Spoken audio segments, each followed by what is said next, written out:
Good morning, students. You are welcome in the 18th chapter of your social science course, and the title of our chapter is Governing Ourselves.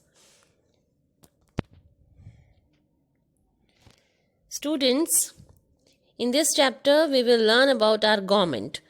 India is divided into 28 states and 7 union territories.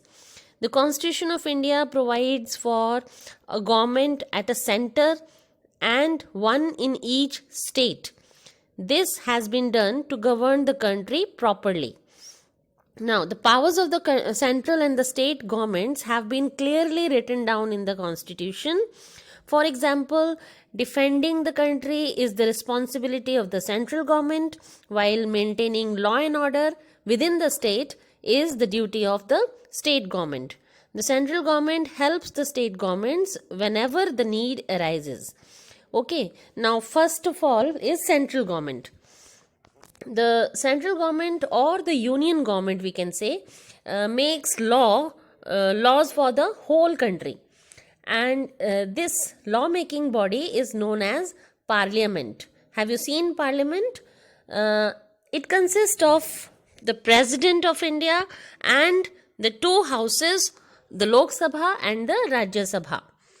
Now, Lok Sabha is the highest and lawmaking body in the country.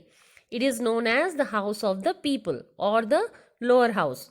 Its members are elected directly by the people, and speaker guides the proceedings in the Lok Sabha. You know who is the right now who is the speaker of Lok Sabha? Yes, Om Birla from our quota.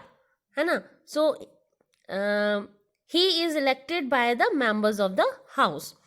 The members of the Lok Sabha are elected for a term of 5 years. Any Indian citizen who is 18 years of age or above can vote in the general elections.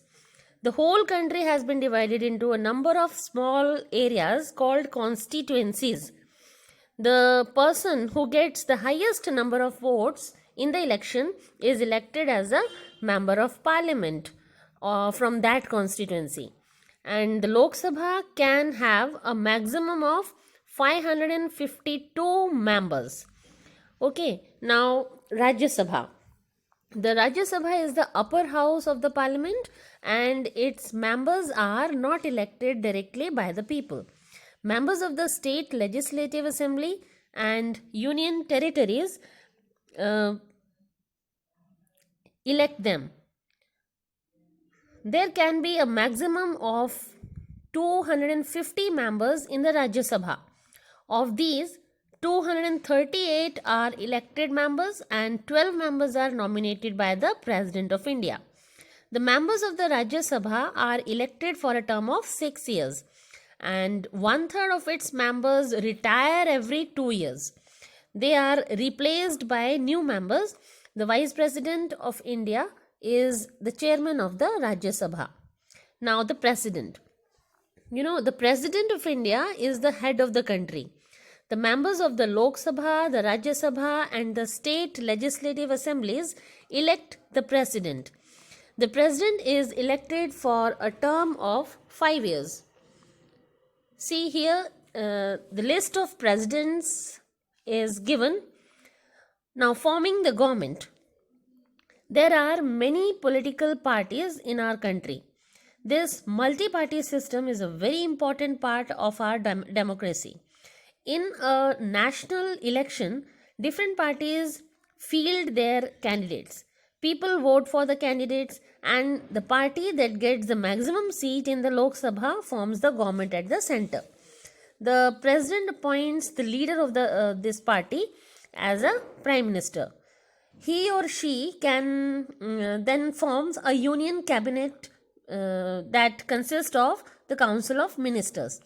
The ministers in the union cabinet can be either from the Lok Sabha or the Rajya Sabha. Now, state government. Every state has a legislative assembly. It makes laws for the state, and the members of the legislative assembly, that is MLA, are elected by people who are more than 18 years of age. They are elected for a term of 5 years. The governor is the head of a state, and he or she is appointed by the President of India for a term of 5 years. After the assembly elections, the governor invites the leader of the party that has got the maximum seat in the legislative assembly to form the government. Now, the leader of the majority party becomes the chief minister. Now, we will learn about judiciary. The Constitution of India provides for an independent judiciary. The Supreme Court in the New Delhi is the highest judicial body in our country. It gives the final judgment in any legal case, and there can be maximum of 31 judges in the Supreme Court. The highest judicial position is that of the Chief Justice, and all the judges are appointed by the President of India.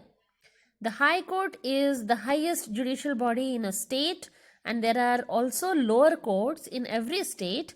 There is each district in the state has its own court. So this is all about the government. That's all in this chapter. Thank you.